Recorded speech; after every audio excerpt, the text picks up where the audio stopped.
Hola, un saludo a todas, a todos quienes siguen mi canal y quienes están apoyando esta iniciativa, la cual es un espacio que he creado para darles una reseña de unos libritos que tengo a mis espaldas y otros adicionales que les continuaré presentando a lo largo de estas reseñas. Este día les he preparado un material que me pareció también bastante interesante de un libro que, bueno, les presento a continuación. Lo tengo aquí preparado ya. Se llama, perdón, Mi primer millón. No sé si se logra ver aquí. Sí, este es el librito. Lo voy a presentar al pie de la carátula. Pueden ver los autores. Esos son los autores originales del libro. En realidad voy a empezar leyéndoles lo que dice a modo de resumen en este libro y luego continuaré explicándoles cómo lo he visto y cómo se ha dado este encuentro con este libro. Un viaje de 10.000 pasos comienza con un solo paso, dijo un sabio chino. Al leer este libro, usted ya ha dado el primer paso hacia la riqueza, y lo que tiene de interesante esta obra es que le aportará precisamente lo que usted busca. No todo el mundo puede llegar a ser millonario, pero por decirlo de otra manera, digamos que, aunque todo el mundo le gustaría hacerlo, no todos están dispuestos a hacer los sacrificios necesarios para conseguirlo. Inútil es aclarar que los que llegaron a archimillonarios, como los hombres que hemos estudiado, trabajaron como burros y tuvieron que sacrificar buena parte de los placeres ordinarios de la existencia. Pero en la vida todo es cuestión de elección, y este libro le permitirá no solo clarificar sus elecciones, sino también saber verdaderamente lo que usted desea hacer y realizarlo. El primer millón. Este es el título traducido al español, perdón, por los traductores, y el título original, según aquí dice, Les dix hommes les plus riches du monde. Este es el título original. Pero más allá de eso, si es que tienen, no sé si es que el libro continúe en edición, no sé si continúa a la venta, me imagino que sí, pero este libro se me presentó alrededor del año 2014, 2015, según recuerdo, y lo he ido leyendo poco a poco. De hecho, quiero volverlo a releer porque ha sido muy didáctico. Esto me gusta mucho de este libro. Este libro, en realidad, cómo yo lo veo y qué es lo que yo he visto de este librito. De hecho, les preparé algunos aquí acápites para lo que me ha parecido importante, aunque falta mucho más. ¿Qué pasa? Que con este libro habla de que los autores hablan de cómo se les ocurre la idea de hacer mi primer millón. ¿Por qué? Porque estudian a estos 10 hombres que ustedes los ven acá. Si se puede ver, a todos ellos van estudiándolos, van haciendo una cronología de qué situación social, geográfica vienen, quiénes fueron sus padres, su contexto cultural, económico, si nacieron en cuna de oro o en una cuna social o con bajos recursos. Y entre la cuestión, más allá de la cuestión sociológica, empiezan también a estudiar todo lo que ellos consiguieron. Por ejemplo, voy a empezar aquí señalando algo de lo que yo... y parten de la hipótesis de que para llegar a ser algo como tener un flujo permanente de dinero, de una situación cómoda que les permita tener una holgura económica y una tranquilidad financiera a lo largo de su vida, como aquí bien decía, trabajaron como burros, literalmente dice eso. Y es verdad, partieron de que no es como ahora se cree que un par de 5 tips para ser millonario o te muestro los 3 pasos que te acortan hacia la libertad financiera. No, ellos fueron de manga y de overall, de trabajar día a día, semana a semana, mes a mes y años. Incluso hay episodios en alguno de ellos, de estos hombres, como el caso de Watson, que perdió 2 veces, incluso alguna vez, bueno, estoy adelantando, mejor voy a empezar a narrarles lo que pensaba decirles en principio. Por ejemplo, parten de esa hipótesis, si es que es o no es real que se puede a través de la determinación, de la constancia, del conocimiento, a través de la decisión, de las buenas elecciones, llegar a tener una especie de hábito, no una especie, un hábito que genere esto. Pero ya digo, no es solamente una constante de un par de días o unas 2 semanas y 2 meses por ahí, es una cuestión, una constante que tienen estos hombres. Entonces vamos a empezar a analizar rápidamente, porque estas reseñas no se trata de quedarnos horas, sino solamente unos minutos para empezar a hacerlo. Partiendo de esa hipótesis, se les ocurre a estos señores Por ejemplo, en uno de los capítulos que empieza aquí a decir, dice, eh, que según varios mitos, ¿no? Antes era mucho más fácil. Por ejemplo, muchas de las veces nosotros llegamos a esa comunidad, de ese concepto cómodo, decir, no, es que antes había más facilidades, es que antes no eran las cosas la gente no era tan preparada, es que antes había más oportunidades. Mentira, aquí desmitifica que en todos los momentos siempre ha habido las mismas crisis, los mismos problemas políticos, sociales, económicos, culturales, tecnológicos, etcétera, etcétera, etcétera. Entonces, eso, por ejemplo, se pone a desmitificar, a analizarlo. Por ejemplo, otro de los asuntos que había marcado yo aquí es, dice, usted ya no tiene edad para enriquecerse. Por ejemplo, muchas de las veces nosotros cuando llegamos a una cierta edad, incluso he visto jóvenes que dicen, no, ya 30 años, yo sigo mi trabajo cómodo, yo quiero tener una estabilidad, entre comillas, ¿no? Pero ¿qué es la estabilidad?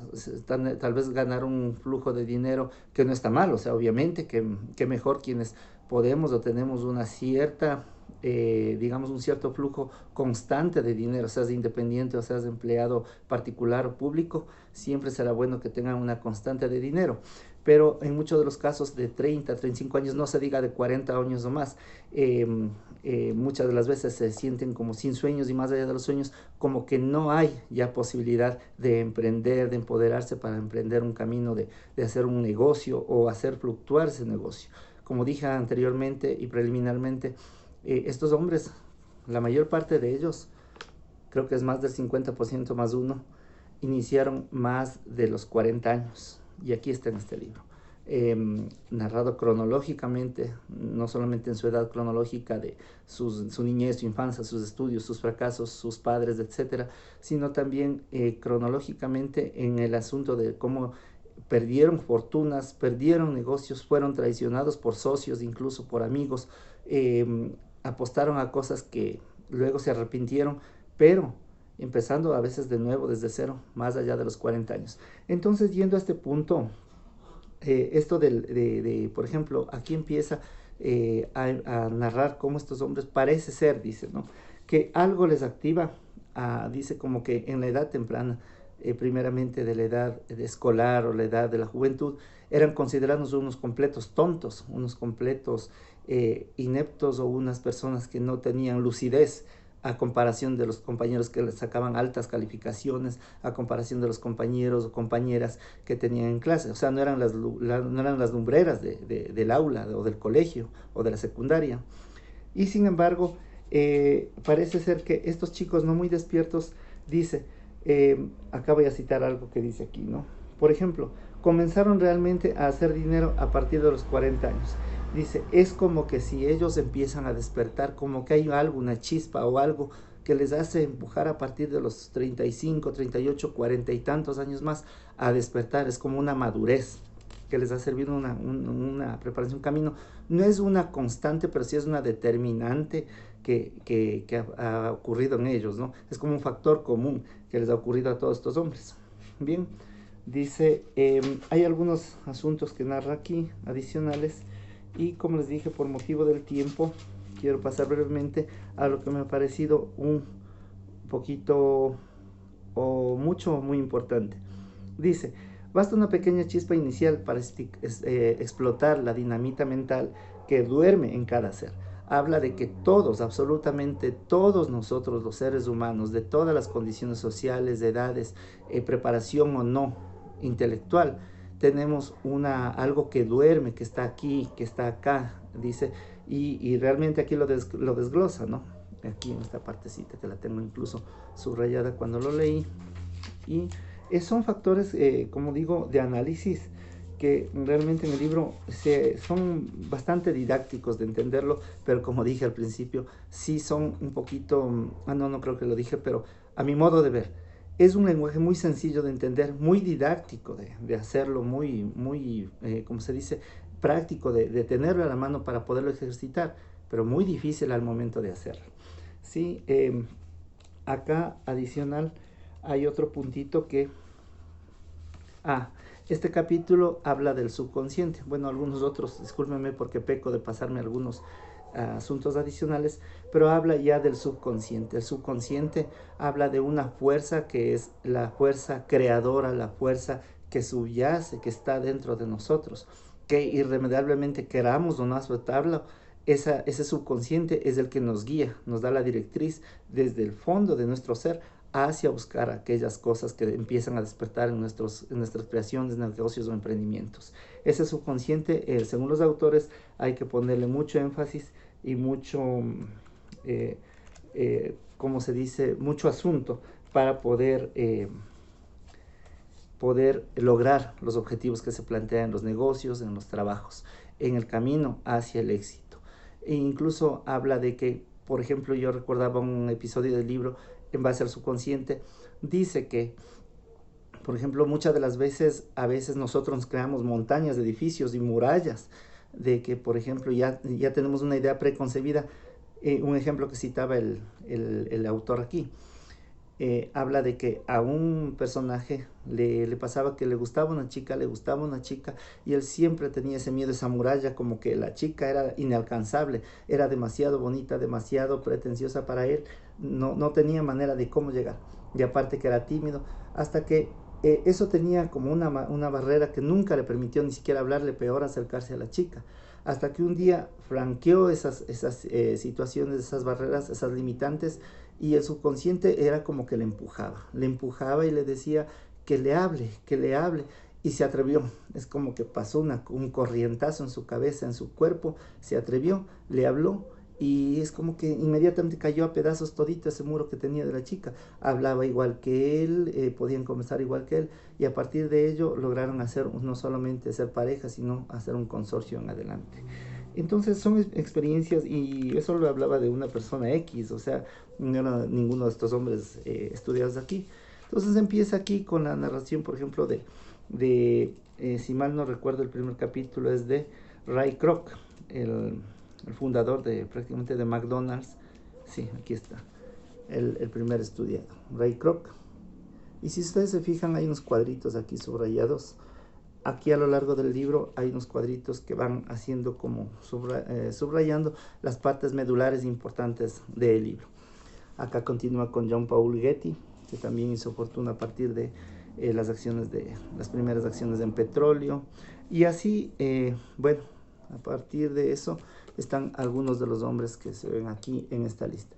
John Paul Getty, Steven Spielberg, Ray Kroc, Thomas Watson, que les hablaba hace un momento, es quien, gracias a la fuerza de ventas, la fuerza motivacional que él tenía, pese a haber perdido 2 veces un negocio grande de productos cárnicos en la ciudad donde él residía, no recuerdo dónde fue, en Búfalo, ahí fue donde él residía, pese a haber perdido todo ello porque un socio le engañó, le traicionó, se desapareció, él volvió a hacer todo de cero, se quedó sin un peso, sin un solo centavo, y lo volvió a hacer. Es fácil decir esto en 10, en 15 segundos, pero al hombre le costó realmente lágrimas, sudor durante meses y años, y logró hacerse de uno de los consorcios más grandes del planeta, que es IBM.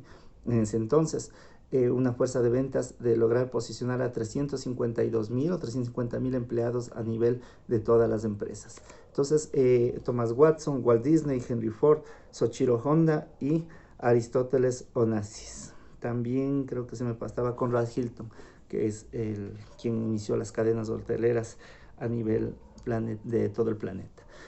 Bien, este ha sido un pequeño resumen de mi primer millón, y finalmente, como yo veo el libro, como dije, estoy empezando nuevamente a releerlo, hay pasajes que me han servido mucho.